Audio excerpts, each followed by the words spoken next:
Good afternoon बच्चों, कैसे हैं आप लोग? आई होप आप सब बढ़िया हो। और आपने ये थंबनेल देख लिया होगा कि एक कंट्रोवर्शियल क्वेश्चन को आज आपके सामने लेकर आया हूं मैं। ये प्रॉब्लम जेईई एडवांस 2020 का है। और बच्चों, जब ये प्रॉब्लम सामने आया था तो कई सारी बातें खुली थी सामने कि ऐसा होना चाहिए था, ये कहना चाहिए था, ये देना चाहिए था, अप्रोक्सीमेशन कैसे लें, क्या लें, तो तमाम बातें इसके बारे में उड़ी थी। कुछ लोग का आंसर मैच नहीं हो रहा था, तो ऐसा भी कहा जाने लगा कि इसका जो आंसर है वो मैच नहीं कर रहा, यानी कि हो सकता है ये बोनस जाए। तो कई सारी बातें इसके बारे में मतलब बोली गई थी। लेकिन आप जब इस क्वेश्चन का डिटेल एनालिसिस करोगे तो आप पाओगे कि कितना मजेदार क्वेश्चन है ये। मतलब आपका दिल खुश हो जाएगा अगर आपको फिजिक्स से प्यार है, आपको इसकी बेहतर अंडरस्टैंडिंग है फिजिक्स की, तो आपको बहुत मजा आने वाला है इस क्वेश्चन को सुनने में, पढ़ने में और समझने में। तो क्या है वो क्वेश्चन बच्चों? कौन सा क्वेश्चन है? ऐसा कौन सा मिस्टीरियस प्रॉब्लम है जिसके बारे में बात करने वाला हूं? आइए देखते हैं। हाँ, ये क्वेश्चन है, आप एक बार पढ़िए ध्यान से। थर्मोडायनामिक्स का क्वेश्चन है ये। आप एक बार पढ़ लीजिए, स्क्रीन को वीडियो पॉज करके आप पढ़ लीजिए एक बार कि क्या क्वेश्चन है। चलिए, तो अगर आपने ये क्वेश्चन पढ़ लिया तो आपको पता चल गया होगा कि किसकी ये क्वेश्चन काफी ज्यादा घुमावदार है, काफी अच्छी इसमें अंडरस्टैंडिंग लिखी हुई है। क्या है अंडरस्टैंडिंग, वन बाय वन समझेंगे, लेकिन आप अगर चाहो तो आप इस क्वेश्चन को एक बार फेयर ट्राई दे सकते हो, है ना। वीडियो को पॉज करके आप चाहो तो एक ट्राई मार सकते हो कि क्या इसका आंसर आने वाला है। आंसर पता होगा इसका, बट किस तरीके से सॉल्व करेंगे एक बार चाहो तो ट्राई कर सकते हो। बहुत ही शानदार प्रॉब्लम है, बहुत कुछ सिखाने वाला है ये प्रॉब्लम, बहुत सारी मिस्ट्रीज को खोलने वाला है ना। चलिए मैं आपके लिए पढ़ता हूँ क्वेश्चन, है ना। क्वेश्चन कह रहा है, a spherical bubble inside water has radius capital R, take the pressure inside the bubble and the water pressure to be P naught. ध्यान रखें, यहां पर जो इन्होंने लाइन लिखी है इसका भी एक मतलब निकलेगा, मैं बात करूंगा इसके बारे में। फिलहाल आगे बढ़ता हूं। The bubble now gets compressed radially in an adiabatic manner so that its radius becomes r minus a. तो आपने एक बबल था, पानी के अंदर एक बुलबुला था, आपने उसको रेडियली कंप्रेस करा, है ना, रेडियली कंप्रेस करा, यूनिफॉर्मली कंप्रेस करना होगा इसको, ठीक है। और जाहिर सी बात है अगर आप बबल को कंप्रेस करोगे तो इसकी साइज छोटी होगी, तो इसके वॉल्यूम में कुछ चेंज आ जाएगा। तो क्या होगा वही बात करेंगे कि किस तरीके से हम इसका चेंज इन वॉल्यूम निकालेंगे, कितना वॉल्यूम में चेंज आएगा वो भी निकालेंगे हम लोग। आगे लिखा हुआ है सवाल में, फॉर स्मॉल ए बहुत छोटा है कैपिटल आर से, यानी कि जो आप कंप्रेशन कर रहे हो उस बबल का वो काफी कम आप कंप्रेस कर रहे हो, बहुत ही कम अमाउंट से कंप्रेस कर रहे हो। स्मॉल ए काफी छोटा है कैपिटल आर से, ऐसा बोला है सवाल के अंदर। The magnitude of the work done in the process is given by this value. मतलब आपसे पूछा है कि वर्क डन की क्या वैल्यू होगी। यहां पर ऑलरेडी सारी चीजें अरेंज करके रखा हुआ है इन्होंने, बस मुझे एक मुझे क्या करना है, मुझे सिर्फ और सिर्फ इस अननोन की वैल्यू निकालनी है। कोई न्यूमेरिकल फैक्टर होगा ये, मुझे इसी न्यूमेरिकल फैक्टर की वैल्यू निकालनी है। तो ये आपके लिए क्वेश्चन है। बाकी इन्होंने कुछ डाटा गिवन है, गामा की वैल्यू इन्होंने दे रखा है, जो हम सॉल्व करते वक्त यूज करेंगे जहां पर जरूरत पड़ेगी। ये क्वेश्चन की मोटा मोटी भाषा यही है, ठीक है। अब इस क्वेश्चन की जो मिस्ट्री है बेटा, मैं आपको वन बाय वन एक्सप्लेन करता हूं, एक एक लाइन में आपको बताऊंगा कि इसका क्या मतलब है, इसका क्या मतलब है, किस तरीके से एडवांस का जो पेपर बनाया गया था ये वाला, क्या सोचकर इस क्वेश्चन को क्रिएट किया गया था, ये सारी बातें आपके सामने रखने वाला हूं, ठीक है। सबसे पहला पॉइंट जो मैं आपको बोलने वाला हूं वो ये बोलने वाला हूं कि इन्होंने जो लाइन लिखा है, take the pressure inside the bubble and the water pressure to be P naught, ये इन्होंने बोल रखा है। एक सेकेंड, पेन कहाँ है इसका? अच्छा यहाँ पे, ओके। हाँ, तो जो इन्होंने लिखा है स्टेटमेंट, क्या सोच के लिखा होगा, आपसे वो क्या कहना चाहते हैं। ऑल्दो यू ऑल नो बच्चों, आपने सरफेस टेंशन पढ़ रखा होगा, तो आपको पता होगा कि कोई भी अगर ये बबल है, अगर ये स्फेरिकल बबल है ना, अगर ये बबल है, एक ड्रॉप होता है, एक होता है बबल। तो अगर ये बेटा बबल है तो आप भली भांति जानते हो कि जो अंदर का प्रेशर होता है पी इन और जो बाहर का प्रेशर होता है पी एक्सटर्नल, अगर बबल है, अगर बबल का फॉर्मेशन हुआ है तो आप जानते हो कि पी इन और पी एक्सटर्नल जो है, P in minus P external जो है बेटा, ये 4T/R के बराबर होता है। टी जो है वो यहां पर आपका सरफेस टेंशन है, ये हम लिखते हैं, ये हम जानते हैं। लेकिन जब इन्होंने जैसे ही कहा कि pressure inside the bubble and the water pressure, यानी कि इस बबल को आपने पानी में जो रखा हुआ था, तो पानी में जो आपने रखा था, बहुत एक हिवेनली लार्ज बॉडी होगा पानी, मैं ऐसा मान रहा हूं, बहुत ही, ऐसा मान लो कि समुद्र के अंदर ये पानी का बुलबुला, ये गैस का बुलबुला था, ऐसा मान लो समुद्र के अंदर बहुत बड़ी बॉडी मान रहा हूं मैं लिक्विड को यहां पर। तो ऐसा कुछ होना चाहिए था। तो अगर इन्होंने ये बोला हुआ है कि बाहर का प्रेशर, पानी का जो प्रेशर पी नॉट है और अंदर का भी प्रेशर पी नॉट है, इसका मतलब अंदर और बाहर दोनों का प्रेशर शुरुआत में सेम है, इसका मतलब डेल्टा पी डिफरेंस जो है वो जीरो हो गया, इसका मतलब 4T/R की वैल्यू जीरो हो गई, इसका मतलब कहीं ना कहीं यहां पर सरफेस टेंशन को इग्नोर करना है। तो पहले माइंड में जो हमारी बात आ रही थी कि क्या हो सकता है कि सरफेस टेंशन, क्योंकि साइज में बदलाव आ रहा है ना, साइज में बदलाव आ रहा है, तो कहीं ना कहीं आपके माइंड में सरफेस टेंशन का भी कॉन्सेप्ट पहुंच रहा होगा कि सर हम जब पढ़ते हैं सरफेस टेंशन तो वहां पर कहीं ना कहीं हम साइज में चेंज होता है तो हम सरफेस एनर्जी की बात करते हैं, तो क्या यहां पर वो भी काउंट करेंगे क्या? तो इन्होंने क्लियर कट बता रखा है, पहले ही लाइन से बता रखा है कि आप ऐसा नहीं करोगे, आप यहां पे सरफेस टेंशन को निग्लेक्ट करके चलोगे, तभी अंदर का और बाहर का प्रेशर सेम बोल सकते हैं। तो यानी कि एक कंफ्यूजन तो सर क्लियर हो गया मुझे, और वो क्या है कि सर मुझे सरफेस टेंशन को यहां पर इग्नोर करना है, पहले लाइन में क्लियर लिखा हुआ है। ठीक है, आगे बढ़ते हैं। आगे कह रहा है कि the bubble now gets compress radially adiabatic manner में, आप इसको कंप्रेस करो। ठीक है, अच्छी बात है ये तो। अब यहां पर एक अप्रोक्सीमेशन ले रहा है इन्होंने, स्मॉल ए काफी छोटा है कैपिटल आर से। जो सबसे ज्यादा लफड़ा हुआ है वो इस अप्रोक्सीमेशन को ही लेकर हुआ है। कई लोगों ने सेकेंड ऑर्डर का अप्रोक्सीमेशन लेने की बात करी, तो कोई क्या बहुत बड़ी भीषण मैथमेटिक्स लगाया गया इसमें। हालांकि हम वैसे भी कर सकते हैं इसको, बाइनोमियल एक्सपेंशन से भी कर सकते हैं सॉल्व, कोई दिक्कत नहीं है। लेकिन मैं बहुत क्रिस्टल क्लियर, बहुत ही बेसिक मैथ का यूज करने वाला हूं, और वो बेसिक मैथ में यूज करने वाला हूं जो मैं रेगुलर क्लास में पढ़ाता हूं। ऐसा नहीं कि कोई बड़े बड़े एडवांस बैच में पढ़ाता हूं, रेगुलर बैच जो होता है उसमें मैं स्टार्ट करता हूं, इसी कॉन्सेप्ट स्टार्ट करता हूं, और उसी कॉन्सेप्ट से मैं आपको ये सॉल्व करते हुए दिखूंगा आज। जो बच्चे पढ़े हुए हैं मुझसे, उनको पता होगा कि मैं जब स्टार्ट करता हूं 11th का जो पहला लेक्चर लेता हूं, और पहले ही लेक्चर में मैं आप लोगों को समझाता हूं बेसिक ऑफ कैलकुलस के बारे में, और स्टार्ट करता हूं स्लोप से।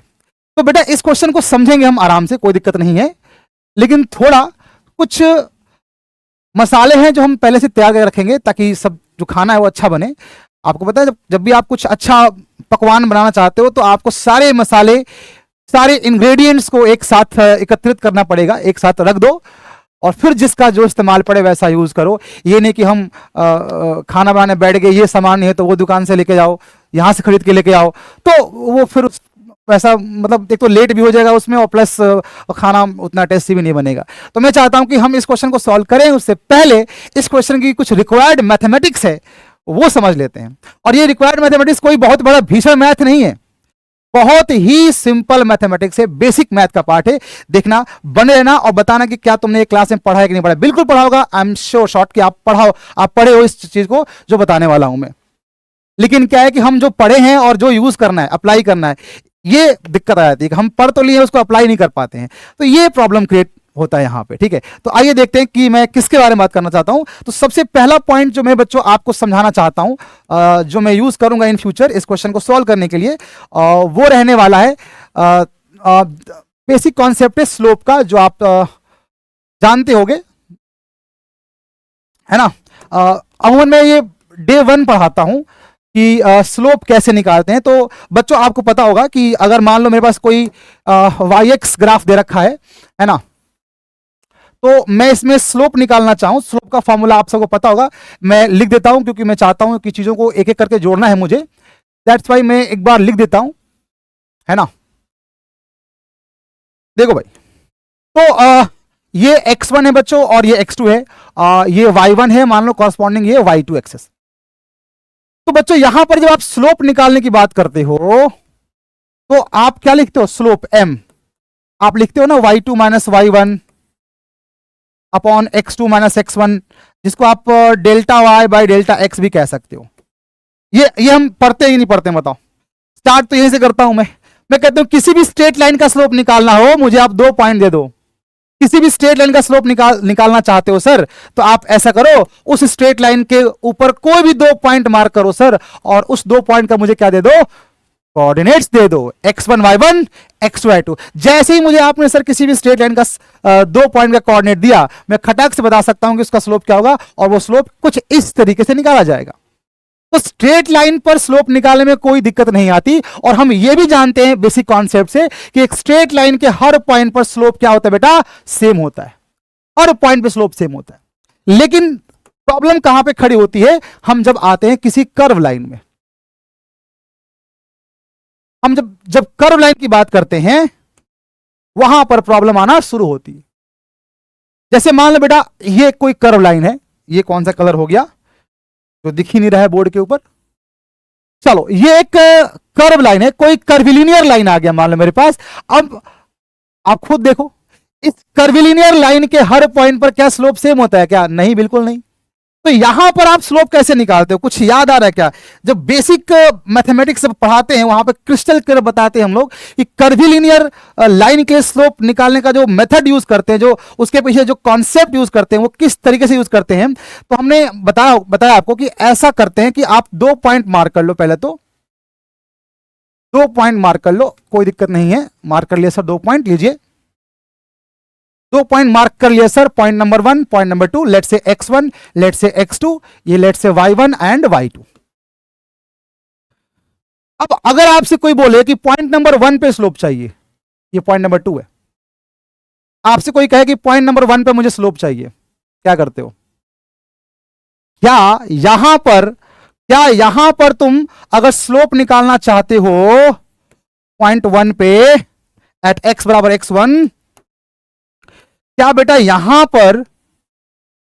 पर तुम ऐसा कह सकते हो क्या, y2 minus y1 upon x2 minus x, यहां पर ये कह सकते हो क्या? बिल्कुल नहीं कह सकते, ये गलत हो जाएगा यहां पे। क्यों भाई? क्योंकि जो ये रिजल्ट है स्ट्रेट लाइन के लिए वैलिड है, ध्यान रहे, स्ट्रेट लाइन के लिए वैलिड है, और 1 से 2 तक जो आप ले रहे हो ये एक कर्व लाइन है, स्ट्रेट नहीं है, तो इसका मतलब ये रिजल्ट भी गलत हो जाएगा। तो उस स्थिति में क्या करते हैं, कुछ याद आ रहा है? उस स्थिति में हम करते ये हैं कि जो x2 है मेरे बच्चों, ये x2, ये जो x2 है, x2 को बहुत पास लेकर आते हैं x1 के, x2 को बहुत पास लेकर आते हैं। हम ऐसा मानते हैं कि जो x2 होगा मेरे बच्चों, वो होगा x1 प्लस 0.00000, पता नहीं कहां तक जीरो जाएगा, 1, बहुत छोटा सा गैप होता है। यानी कि आप x2 को बहुत पास लेकर आ जाओ x1 के, बहुत पास। सोचो जैसे जैसे x2 को आप x1 के पास लेकर आओगे तो सोचो क्या होगा, आप x2 को यहां से सरका के यहां पर लेकर आओगे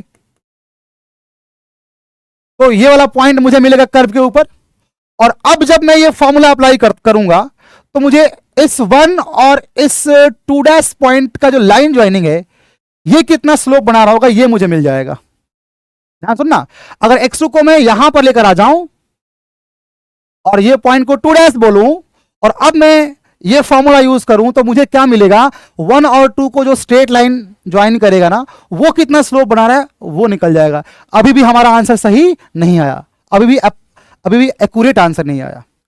एक्यूरेट आंसर कब आता है, जब x2 को बहुत नियर बाई x1 करते हो, बहुत क्लोज करते हो x2 को x1 के। तो जब x2 को बहुत ही क्लोज कर देते हो x1 के बेटा, तो उस स्थिति में हम क्या कहते हैं, अगर आपको याद हो, अगर आप x2 को बहुत पास कर दोगे x1 के, तो आप खुद सोचो और बताओ कि ये सच बोल रहा हूं कि नहीं। अगर आप ऐसा करते हो, ये रहा मेरा x1,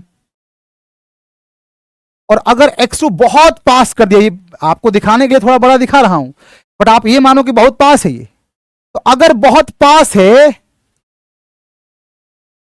मतलब अगर मैं आपसे ये बोलना चाहता हूं कि x1 की वैल्यू अगर 2 है तो x2 की वैल्यू 2.0000000 पता नहीं कहां तक जीरो जाएगा, फिर 1 आएगा लास्ट में। तो आप सोचो कि x2 और x1 में कितना छोटा गैप है, यानी x2 एकदम x1 के पास है। और अगर ऐसा है तो बच्चों जो पॉइंट 1 और 2 आप ऊपर मार्क कर रहे हो कर्व के ऊपर, क्या ये लाल कलर की लाइन तकरीबन स्ट्रेट लाइन नहीं होगी क्या? अगर डेल्टा एक्स काफी छोटा है, if this delta x is काफी छोटा, अगर ये काफी छोटा है बच्चों, तो डोंट यू फाइंड कि जो आपका जो स्ट्रेट लाइन 1 और 2 पॉइंट है, इनको लाइन ज्वाइन जो कर रहा, जो लाइन ज्वाइन कर रहा है रेड कलर की, ये स्ट्रेट लाइन होगा। क्या दिमाग में बात बैठ रहा है कि अगर डेल्टा एक्स जितना छोटा होगा उतना ही ज्यादा परफेक्ट स्ट्रेट लाइन होगा। लाल कलर की जो लाइन दिखा रखा है मैंने, जो 1 और 2 को ज्वाइन कर लिया। क्या ये बात तो दिमाग में बैठ रही है?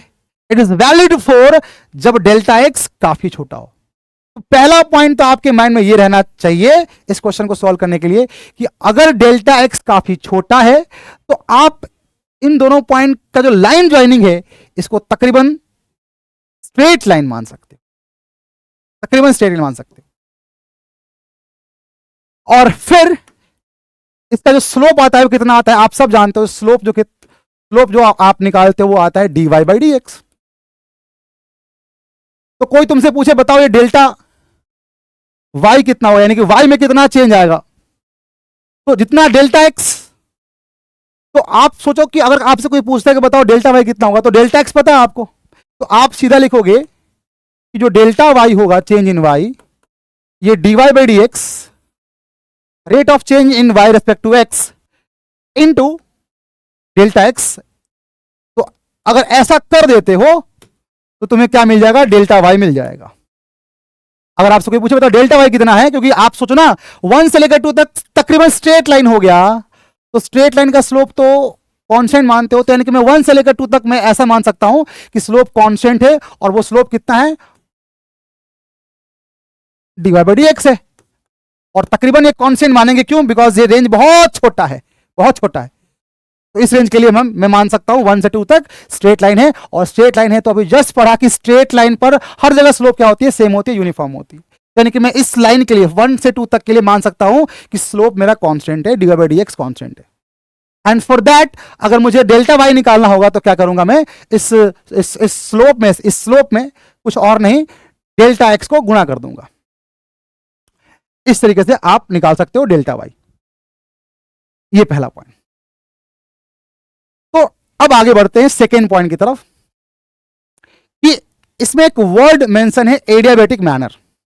तो एडियाबेटिक अगर मैनर आप समझो तो यानी कि आपको पता होगा कि जो जनरल इक्वेशन होती है बच्चों, आप एक बार खुद से सोचो कि क्या होती है ना? जनरल इक्वेशन क्या होती है भैया? जनरल इक्वेशन क्या होती है? जनरल इक्वेशन ऑफ एडियाबेटिक क्या होती है? सबको पता है कि पीवी की पावर, ओह माय गॉड ये क्या लिख दिया, इज कांस्टेंट। पीवी की power gamma is constant. P is pressure, V is volume, so PV की पावर गामा इज कांस्टेंट। ये एक इक्वेशन होता है, जनरल इक्वेशन होता है किसके लिए? एडियाबेटिक प्रोसेस के लिए। हर प्रोसेस के लिए अपना एक इक्वेशन होता है, आपने पढ़ा होगा थर्मोडायनामिक्स में, और एडियाबेटिक के लिए ये होता है पीवी की पावर गामा इज कांस्टेंट। अब बच्चों यहां पर प्रेशर भी बदल रहा है और वॉल्यूम भी बदल रहा है। प्रेशर भी बदल रहा है, वॉल्यूम भी बदल रहा है। तो अगर बच्चों में, अगर मैं यहां पर डिफरेंशिएट करूं दोनों साइड, है ना, तो आपको ये यूवी रूल पता होगा, how to differentiate. P is variable, V is variable, तो आप इसको डिफरेंशिएट कैसे करोगे? आप P को डिफरेंशिएट करो तो हो जाएगा dP, V की पावर गामा को आप छोड़ दो ऐसे ही, प्लस लगा दो, करेक्ट। P को छोड़ दो ऐसे ही, V की पावर गामा का डेरिवेटिव लोगे तो गामा बाहर आ जाएगा, है ना, और V की पावर गामा -1 हो जाएगा, और एक dV अलग से आ जाएगा, बराबर कांस्टेंट का डेरिवेटिव 0 होता है बच्चों। यहां तक आई होप आप समझ पा रहे हो। अब मुझे ये बताओ कि एडियाबेटिक कर्व का जो स्लोप होता है, अगर आपको याद हो, एडियाबेटिक कर्व अगर बना दूं मैं यहां पर, P एंड V। तो बच्चों एडियाबेटिक कर्व का जो स्लोप होता है दैट इज व्हाट, क्या आप पता लगा सकते हो किसी भी इंस्टेंट पर?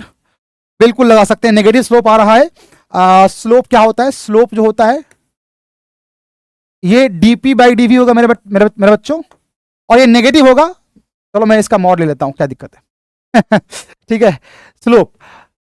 तो अब बताओ कि इस एक्सप्रेशन से क्या आप dp बाई dv की वैल्यू बता सकते हो क्या? बताओ बताओ क्या आएगा?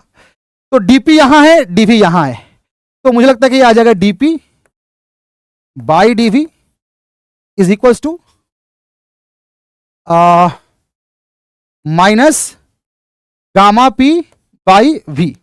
ये आएगा, चेक करो, मैंने कहा था स्लोप नेगेटिव आएगा। देखो ना, स्लोप नेगेटिव आएगा, टेंजेंट देखो ना, स्लोप नेगेटिव आएगा, कंफर्म है। बट मुझे उससे मतलब नहीं है, मुझे तो उसके मॉड से मतलब था। तो ठीक है, आप इसको रख लो यहां पे फिलहाल तो, और ये को डब्बे में बंद कर देते हैं, काम करेगा। पहली इंफॉर्मेशन आप समझ गए कि अगर मैं एक्स में स्मॉल चेंज करूंगा तो डेल्टा वाई को निकालना बहुत आसान है, बहुत अप्रोक्सीमेटली निकाल सकते हो आप। और वो कैसे निकालोगे? D Y by D X into delta X. दूसरा पॉइंट जो मैंने आपको समझाया वो स्लोप ऑफ एडियाबेटिक कर्व कितना होता है। आई होप ये दोनों चीजें आप पहले से जानते होंगे, मैं बस एक दिमाग में दोबारा से इसको ताजा कर रहा हूं और कुछ नहीं, ताकि जब एक चीज पुरानी चीजों को एक बार रिफ्रेश करके उसको यूज करते हैं तो ज्यादा बेहतर अंडरस्टैंडिंग क्लियर होता है ना?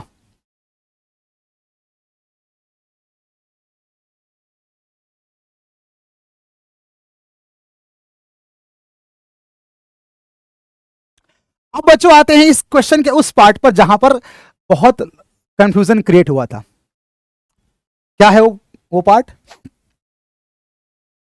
इन्होंने कहा है, एक लाइन लिखा है इन्होंने बच्चों, और वो क्या है? The magnitude of the work done in the process. ये लाइन ही अपने आप में आपको कंफ्यूज कर सकती है। ये लाइन एनफ है आपको कंफ्यूज करने के लिए। क्या इसमें हो क्या रहा है ना कि एक बबल है, इसको आप कंप्रेस कर रहे हो, प्लस ऑलरेडी पानी के साथ चारों ओर से घिरा हुआ था, तो पी नॉट प्रेशर वो भी एक्सर्ट कर रहा है, और इस बबल के अंदर गैस फंसा हुआ है, गैस फंसा हुआ है। तो तीन चीज आपको दिख रहा होगा, एक तो एक्सटर्नल प्रेशर जो मैं लगा रहा हूं यूनिफॉर्मली रेडियली लगा रहा हूं, और एक पानी का प्रेशर बाहर से लग रहा है पी नॉट, और एक गैस जो फंस रखा है इस बबल के अंदर, वो गैस का प्रेशर। किसका वर्क डन पूछा है? इसने वो खाली लिख के छोड़ दिया, find the magnitude of the work done in this process, इतना लिख के छोड़ दिया। किसका वर्क डन भैया? वो जो पानी बाहर है उसका वर्क डन पूछ रहे हो क्या?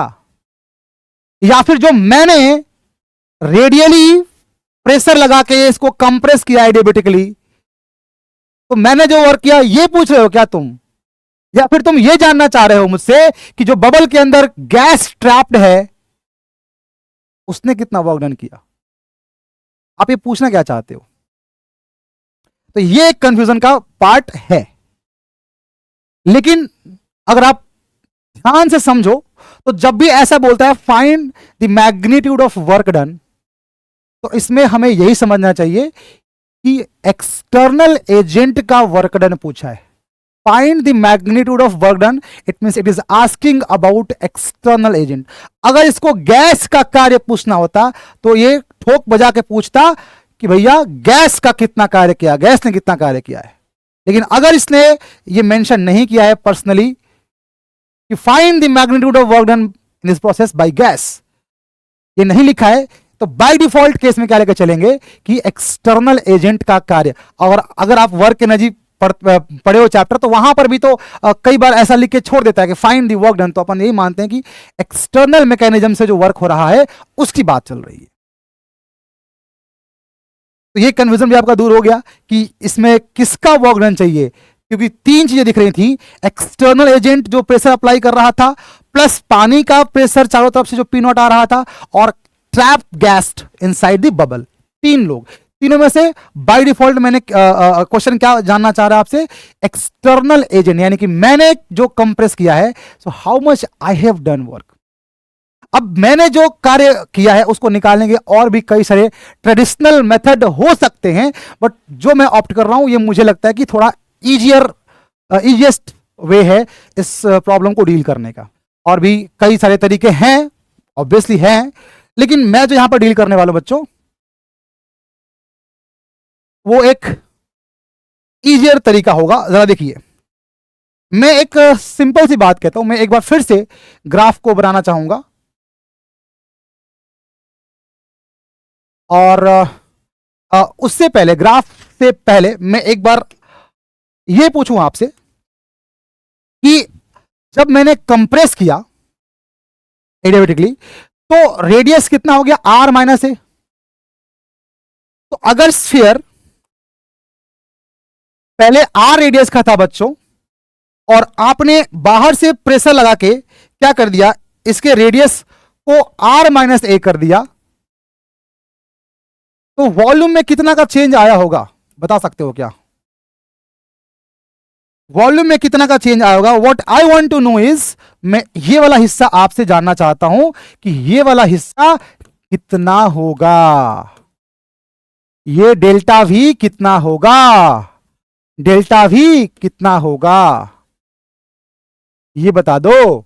तो डेल्टा वी बहुत आराम से इजीली निकाल सकते हो, है ना। निकालने का कई सारा तरीका है, जिसमें से एक तरीका तो ये है बच्चों कि आपको पता है कि थिकनेस काफी कम है और ये थिकनेस की जो वैल्यू है वो स्मॉल ए के बराबर इन्होंने दिया हुआ है। तो आप चाहो तो डेल्टा वी को ऐसे भी निकाल सकते थे, डेल्टा वी बराबर 4 पाई आर स्क्वायर, ये क्या है, 4 pi r square surface area हो जाएगा,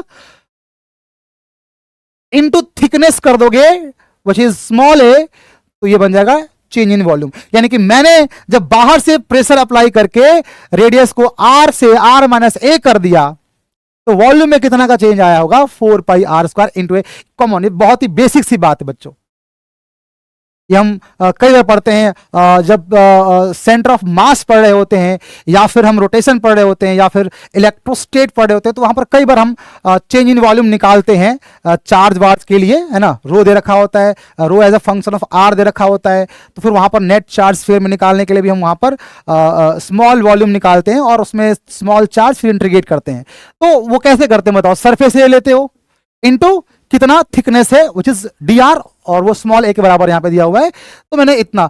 इसको एक और तरीके से तुम चाहो तो, इस चीज को एक और तरीके से तुम चाहो तो निकाल सकते हो। What is that method, second method. एक तो तरीका ये है, आप इससे डेल्टा वी निकाल सकते हो। दूसरा जो तरीका है बेटा वो कैसे निकालेंगे, सेकेंड तरीका कैसे इसको निकालने का, तो आप वॉल्यूम कैसे लिखोगे, वॉल्यूम लिखोगे स्फीयर का 4/3 पाई आर क्यूब। वॉल्यूम क्या लिखोगे आप, 4/3 पाई आर क्यूब। मैं ये मान रहा हूं कि अगर मैं इसको कंप्रेस कर रहा हूं तो it's volume is changing with respect to R, इसका वॉल्यूम आर के साथ बदल रहा है, तो आप इसको डिफरेंशिएट मार सकते हो, डीवी बाई डी आर बोल सकते हो बेटा। और वो कितना आगे प्यारे बच्चों, डिफरेंशिएट करोगे 4/3 पाई और आर क्यूब का 3r स्क्वायर हो जाएगा। तो यहां से डीवी की वैल्यू बाल को कितना आ जाएगा, देख चेक करो डीवी कितना आएगा, ये 3 से 3 सही हो जाएगा, 4 pi r square into d r आ जाएगा। And what is d r guys, ये स्मॉल ए है। डी आर क्या हुआ, कितना से रेडियस कम हुआ है, दैट इज स्मॉल ए। तो यहां से भी देख सकते हो कि डीवी की वैल्यू कितनी आएगी, 4 pi r square d r which is small a, तो इतना ही आएगा। तो जो मैंने कंप्रेस किया तो मेरे कंप्रेशन से जो वॉल्यूम में चेंज आया है वो कुछ इतना आया है, बहुत छोटा चेंज है ये, very small change, because small a काफी छोटा है तो ये वॉल्यूम का चेंज भी काफी छोटा होगा, ध्यान रखें इस चीज का। तो वॉल्यूम का चेंज मैंने इतना किया, ध्यान रखें। अब आगे जरा देखते हैं, अब इस क्वेश्चन का सॉल्यूशन खत्म होने वाला है, हम बिल्कुल आखिरी स्थिति में आ गए हैं। प्रेशर एंड वॉल्यूम के बीच अगर मैं ग्राफ बनाऊं, ये कौन सा प्रेशर है, ये कौन सा प्रेशर है, ये बच्चों गैस का प्रेशर है, जो गैस ट्रैप हो रखा है ना बबल के अंदर, उस वो प्रेशर वॉल्यूम के साथ चेंज कैसे होगा, इसका ग्राफ जानना चाहता हूं कैसे बनेगा। तो चूंकि उन्होंने बोला हुआ कि ये एडियाबैटिक कंप्रेशन है, तो आंख बंद करके ग्राफ को ऐसा बना दिया। एडियाबैटिक कंप्रेशन है तो ऐसा करा दिया, आपने वॉल्यूम को V1 से V2 चेंज कर दिया, तो आपने वॉल्यूम को V1 से V2 तक चेंज किया। लो भैया ये भी मैंने कर दिया। V1 के कॉरस्पॉन्डिंग प्रेशर कुछ था और V2 के कॉरस्पॉन्डिंग प्रेशर कुछ अलग है। तो let me right everything. V1 से आपने V2 किया। V1 यानी कि इनिशियल वॉल्यूम जो कि कितना था बेटा, V1 कितना था 4/3 पाई आर क्यूब। शुरुआत में वॉल्यूम इतना ही था ना, अरे शुरुआत में रेडियस कैपिटल आर था तो शुरुआत में वॉल्यूम। और V2 कितना हो जाएगा बच्चों, V2 हो जाएगा V1। मैं V2 को क्यों ना अलग से लिख दूं यहां पे ऐसे करके, जो V2 होगा प्यारे बच्चों वो V1 माइनस डेल्टा V होना चाहिए ना। V1 में से कितना घट गया, जो बचा वो V2 बनेगा, करेक्ट। अच्छा V1 के यानी कि जब प्रेशर P0 था तब रेडियस R था, अगर आपको याद हो।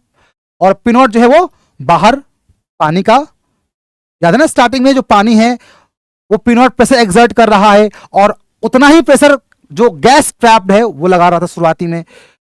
अब इस बात को ध्यान से सुनना, आप एकदम से प्रेस नहीं कर रहे हो, आप इस बबल को एकदम सडन प्रेस नहीं कर रहे हो, आप इसको धीरे धीरे प्रेस कर रहे हो।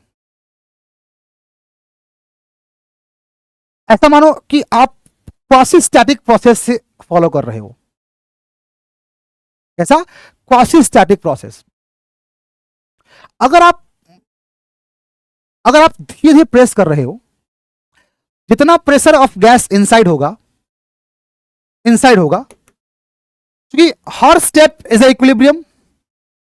आप क्वासी स्टैटिक प्रोसेस फॉलो कर रहे हो तो लेट से पीजी गैस प्रेशर, गैस का प्रेशर जो इस बबल के अंदर है, और एक P0 तो लगी रहा था बच्चों, एक P0 तो लगी रहा था। P0 क्या था बताओ जरा, पानी जो लगा रहा था वो P0 था। एक P0 तो लगी रहा था बच्चों, P0 के साथ मैंने एडिशनल एक प्रेशर एक्सर्ट कर दिया बच्चों, that is what I am going to call it P external. तो एक्चुअली जो मैं ये प्रेशर जो है ये गैस का प्रेशर है, बट आप सोचो, लॉजिकली सोचो इस चीज को कि अगर आप इसको स्लोली कंप्रेस कर रहे हो ताकि ये क्वासी स्टैटिक प्रोसेस को फॉलो करे, तो जाहिर सी बात है जो बाहर का प्रेशर है और जो अंदर का प्रेशर है ये सेम होना चाहिए। और ये ना भी सुनो, अच्छा ये अगर ना भी ध्यान में आ रहा हो तो स्टार्टिंग की कहानी याद करो। स्टार्टिंग में मैंने कहा था कि सरफेस टेंशन 0 लेके चलना है। तो अगर सरफेस टेंशन 0 लेकर चलोगे तो हर हालत में अंदर का प्रेशर और बाहर का प्रेशर क्या होगा, सेम होगा। तो आप इस चीज को चाहो तो यूं भी सोच सकते थे, जितना प्रेशर अंदर होगा उतना ही प्रेशर बाहर होगा, क्योंकि स्टार्टिंग में ही मैंने बोल दिया था कि T 0 है, सरफेस टेंशन 0 है, तो ऑब्वियसली अंदर का pressure should be equal to बाहर का प्रेशर। तो PG जो है वो इसी के बराबर कह देंगे, और क्या। तो अब सोचो, पहले प्रेशर वाज P0, नाउ जब कंप्रेस कर दिया, कंप्रेस करके वॉल्यूम V1 से V2 तक लेकर आ गए, तो प्रेशर वाज P0 तो है ही, plus P external extra add हो गया बच्चों, एक्स्ट्रा ऐड हो गया। तो मुझे अगर कोई पूछे वर्क डन, तो अगर मुझे वर्क डन पूछे कोई P0 प्लस P एक्सटर्नल का, तो मैं सीधे क्या करूंगा, इंटीग्रेट कर दूंगा, और क्या। अगर मैं P0 प्लस P एक्सटर्नल को इंटीग्रेट कर दूं dV के साथ, तो मुझे क्या मिल जाएगा, नेट वर्क डन मिल जाएगा P0 और P एक्सटर्नल के द्वारा। और वो कुछ और नहीं होगा प्यारे बच्चों, आप डायग्राम देखो, वो कुछ और नहीं होगा, वो इस ग्राफ का नीचे वाला एरिया ही तो होगा। नहीं समझे क्या? अरे भैया अगर मैं इस PdV की वैल्यू पूछूं आपसे, तो PdV क्या होगा, PdV का इंटीग्रेशन कुछ और नहीं, इस ग्राफ के नीचे वाले एरिया को ही तो बोलते हैं इंटीग्रेशन। और P क्या है भैया, P0 plus P external, integrate कर दो। तो यहां से जो बेटा वर्क डन आएगा टोटल, वो आएगा P0 dV plus P external dV। हाँ या ना बताओ, इतना बताओ। P0 plus dV, sorry P0 dV plus P external dV। और ये कुछ और नहीं होगा बेटा, ये कुछ और नहीं होगा, ये होगा एरिया, नीचे वाला एरिया।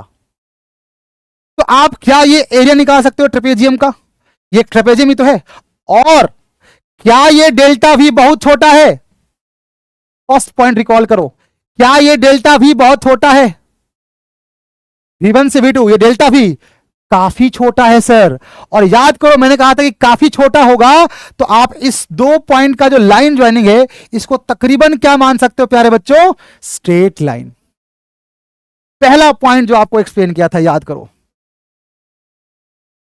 कि अगर ये डेल्टा एक्स काफी छोटा हुआ, अगर ये डेल्टा एक्स काफी छोटा हुआ तो 1 और 2 का जो लाइन ज्वाइनिंग है इसको स्ट्रेट लाइन तकरीबन मान सकते हैं, कोई दिक्कत नहीं है। वही यहां पर अब काम में आएगा कि क्या ये डेल्टा वी वॉल्यूम में चेंज काफी छोटा किया तुमने, हाँ किया। तो अगर डेल्टा वी छोटा है प्यारे बच्चों तो अगेन ये 1 और 2 का जो लाइन ज्वाइनिंग है ये तकरीबन स्ट्रेट होना चाहिए। अग्री कर रहे हो इस बात से? और अगर ये तकरीबन स्ट्रेट होगा तो आप इस एरिया को निकालने में बहुत इजीली इस एरिया को निकाल सकते हो। आप सब सक्षम हो इस एरिया को निकालने में। ये एक ट्रेपेजियम का एरिया है और ट्रेपेजियम का एरिया क्या होता है, 1/2 sum of parallel sides which is P0 plus P external into height. ये हाइट कितना होगा बेटा, इट इज डेल्टा V और डेल्टा V से गुणा कर दो और क्या। तो यहां से सिंप्लीफाई करोगे प्यारे बच्चों तो ये आपको मिलेगा P0 dV का integration plus P external dV का इंटीग्रेशन। ये हो जाएगा डेल्टा V है ना, तो ये हो जाएगा P0 delta V plus 1/2 P external delta V। जरा मुझे बताओ क्या ये लाइन, अरे भाई क्या है ये, क्या ये लाइन समझ में आई कि नहीं? एकदम सिंपल मैथमेटिक्स के साथ बता रहा हूं तुम्हें, कोई लंबा चौड़ा मैथमेटिक्स नहीं फॉलो करने वाला हूं। जो बेसिक मैथ में पढ़ाता हूं उसी से मैं इसको एक्सप्लेन कर रहा हूं। कुछ भी जोड़ घटाओ इतना बड़ा नहीं कर दिया मैंने जो आपके लिए टाइम कंज्यूमिंग हो। भले ये सेशन थोड़ा सा लंबा लेके जा रहा हूं मैं, बट समझा रहा हूं कि एक पॉइंट इसलिए।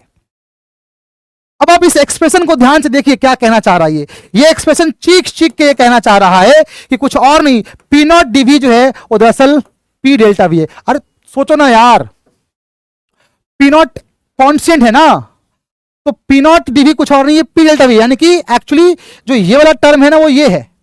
तो यानी कि सोचो कि जो P एक्सटर्नल dV है वो क्या है, वो 1/2 P एक्सटर्नल डेल्टा V। तो यानी कि अगर मैं एक्सटर्नल एजेंट का कार्य देखना चाहता हूं, work done by external agent, वो ये है, this is your external agent का वर्क डन। और आप मिलान करोगे तो वो कितना है, 1/2 P external into delta V। बेहतर होगा कि मैं इसको P एक्सटर्नल को डेल्टा P बोलना चाहूं। ठीक है, कोई दिक्कत नहीं, नाम में क्या रखा है, इसको डेल्टा P कर लेते हैं बेटा, डेल्टा P एक्सटर्नल है ना। तो delta P external into delta V change हम देखना चाह रहे हैं ना। चलो ये बताइए, कोई दिक्कत? तो ये हमारा काम हो गया, delta P and delta V/2, ये हमारा आंसर होना चाहिए। अब बस वैल्यू पुट करने की जरूरत है, वैल्यू पुट करने की जरूरत है और कुछ नहीं। देखो कैसे, डेल्टा V की वैल्यू हम ऑलरेडी निकाल के बैठे हैं, डेल्टा V की वैल्यू ऑलरेडी निकाल, मैं यहां साइड में लिख रहा हूं, डेल्टा V की वैल्यू पहले ही निकाल के बैठा हूं मैंने पहले कहा था कि जो चीज जरूरत है वो पहले निकाल के रख लेते हैं। डेल्टा V हम निकाल के बैठे हैं बेटा, चेक करो स्लाइड पीछे करके, 4πr² था। हमने एक और चीज पता लगाया बच्चों आपके लिए, और क्या लगाया, वो dP/dV का मॉड। ये कितना था याद करो, Γp/V। हालांकि initial pressure and initial volume होगा, ये हमने तो पहले निकाल के रखा हुआ था। अब चूंकि मैं इसको यूज करना चाहता हूं तो मैं अब इसकी वैल्यू को सेट करूंगा। Initial pressure was P0 and let से initial volume was V0। V0 पता है ना, 4πr², sorry 4/3πr³। V0 is initial volume which is 4/3πr³। तो ये dV/dV। अब याद करो बेटा कि यहां से जो dP होगा, जिस I am going to call it delta P external, क्या मैं इसको dP/dV इंटू डेल्टा V बोल सकता हूं क्या? कैसे? वापस आओ, वापस आओ, वापस आओ, वापस आओ। क्या मैं डेल्टा Y को dy/dx इंटू डेल्टा एक्स बोल सकता हूं क्या? ये अभी सबसे पहला पॉइंट एक्सप्लेन किया था। क्या delta Y, change in Y को मैं dy by D X into delta X बोल सकता हूं? बिल्कुल बोल सकता हूं, इसमें कोई दिक्कत नहीं है। थोड़ा बहुत एरर आएगा बट काम चला लेंगे अपन। तो यानी कि बच्चों डेल्टा वाई की जगह पे मतलब डेल्टा वाई की जगह डेल्टा पी एक्सटर्नल आ गया। क्या इसको आप DP by DV into delta भी बोल सकते हैं क्या? बिल्कुल बोल सकते हैं। तो अब एक तो वैल्यू ये वाली है और एक ये वाली वैल्यू है, इन दोनों को आप फटाफट यहां रख दो और जरा देखते हैं। ये आएगा 1/2 का फैक्टर बाहर रख लो। डेल्टा पी एक्सटर्नल की वैल्यू बेटा हो जाएगी DP DV DP DV DP DV into delta V and again एक और डेल्टा वी है प्यारे बच्चों। बहुत बढ़िया। अब डीपी बाई डीवी स्लोप। अब यहां पे कई लोगों को लग रहा होगा सर आप पॉजिटिव नेगेटिव का साइन सर आप पॉजिटिव नेगेटिव का ख्याल क्यों नहीं कर रहे हो? भैया सवाल में साफ बोला हुआ है कि आपको मैग्नीट्यूड निकालना है, तो why I should worry about sign? और वैसे भी आपको 1 बाय 1 सारी बातें क्लियर होना चाहिए कि अगर आप कंप्रेस कर रहे हो तो वॉल्यूम डिक्रीज होगा। वॉल्यूम डिक्रीज होगा तो डेल्टा वी का साइन नेगेटिव आएगा, लेकिन अंदर का प्रेशर बढ़ेगा। और आप जैसे जैसे अंदर का प्रेशर बढ़ेगा वैसे वैसे तुम जो लगा रहे हो प्रेशर वो भी बढ़ेगा। अगर एक बलून है मान लो तुम्हारे पास, उसको तुम धीरे धीरे प्रेस करोगे तो शुरुआत में तुम कम फोर्स लगाओ, कम प्रेशर अप्लाई करोगे, बट जैसे जैसे इसको कंप्रेस ज्यादा करते जाओगे you have to apply more pressure. क्यों? क्योंकि बलून के अंदर जो गैस ट्रैप था उसका प्रेशर बढ़ना स्टार्ट होगा और कॉरस्पॉन्डिंगली तुम्हें भी उसको प्रेस करने के लिए, फर्दर प्रेस करने के लिए तुम्हें भी ज्यादा प्रेशर लगाना पड़ेगा। तो जाहिर बात है अगर मैं प्रेशर बढ़ा रहा हूं अंदर से तो अंदर से गैस का प्रेशर भी बढ़ रहा होगा, यानी कि वॉल्यूम घटेगा और प्रेशर बढ़ेगा। जाहिर सी बात है ये तो साइन का टेंशन ज्यादा लेने की जरूरत नहीं है because it is asking about only magnitude part. So आइए जरा इस चीज को देखते हैं क्या आएगा। ये 1/2 बच्चों और डीपी डीवी कितना हो जाएगा? Gamma P naught by initial volume V naught delta V into delta V, it is going to be delta V का होल स्क्वायर। चलो मैं लिख देता हूं पहले तो दिस इज द आंसर। ये अपना आंसर बच्चों। अब यहां पर सारी वैल्यूज को पुट कर दोगे, एग्जैक्ट आंसर मैच कर जाएगा। जरा देखते हैं कितना आ रहा है वर्क एक्सटर्नल एजेंट का। 1/2 गामा की वैल्यू कितनी है क्वेश्चन के अंदर? 41/30 41/30 41/30 41/30। P naught is p naught, initial pressure p naught था, initial volume was v naught जो कि 4/3 पाई आर क्यूब बोल सकते हो प्यारे बच्चों। और डेल्टा वी का होल स्क्वायर, बेटा डेल्टा वी इतना है तो इसका होल स्क्वायर करोगे तो आ जाएगा 16 पाई स्क्वायर ए स्क्वायर। अरे कुछ तो दिख रहा है, अच्छा कुछ तो अच्छा दिख रहा है। ए स्क्वायर है फाइनल आंसर में, ध्यान रखना फाइनल आंसर में ए स्क्वायर है और यहां पर दिख रहा है। कोई भी मुझे बड़ी मैथमेटिक्स की जरूरत नहीं पड़ी, बस काटाबेटी करो और क्या करो काटाबेटी। मैं कुछ छोड़ रहा हूं क्या? हाँ यहां पे r की पावर 4 हो जाएगा। It is a silly mistake, calculation mistake, जल्दी जल्दी हो जाता है कभी कभी। हाँ 16 पाई स्क्वायर r की पावर 4 इंटू ए स्क्वायर ये बनेगा। अब काटाबेटी कर सकते हो चाहो तो पाई आर क्यूब, एक पाई कट जाएगा, आर क्यूब है तो ये एक आर बच जाएगा ऊपर, 3 से 10 बार में कट जाएगा, 4 से 4 बार में कट जाएगा बच्चों। तो कितना आ गया? नीचे आ गया 10 है तो 20 आ गया नीचे, और कुछ नीचे बचा नहीं मेरे हिसाब से। ऊपर क्या बचा? 4 बचा, पाई बचा, आर बचा, ए स्क्वायर बचा और 41 बचा। तो आएगा work done by external agent is 41/20 4 pi R A square. कुछ छूट तो नहीं रहा है? कोई देखो चेक करो। 4 पाई आर ए स्क्वायर और एक प्रेशर का टर्म 4 पाई पी नॉट कर देते हैं यहां पे। सो आई गेस मैच कर रहा है 4 pi p naught r square a. एक बार देख लेते हैं। 4 पाई पी नॉट आर ए स्क्वायर इंटू एक्स। तो बच्चों यहां से एक्स की क्या वैल्यू आ रही है? x की वैल्यू आ रही है यहाँ पे, कहाँ गया, लो, तो x की वैल्यू कितनी आ रही है, तो यानी कि ये वाला चीज x है, तो x की वैल्यू आ रही है 41/20, जिसको आप 2.05 आंसर। तो ये एक बड़ा ही कंट्रोवर्शियल प्रॉब्लम था, जेई एडवांस का 2020 में आया था एक क्वेश्चन, और बहुत ही प्यारा क्वेश्चन। इस क्वेश्चन में कई सारी बातें हैं, वैसे तो ऑफलाइन क्लास में और भी बातें करते हैं इसके बारे में हम लोग तो, लेकिन टाइम लिमिटेड है इसमें, तो आई होप इतना काफ़ी है इस क्वेश्चन को समझने के लिए।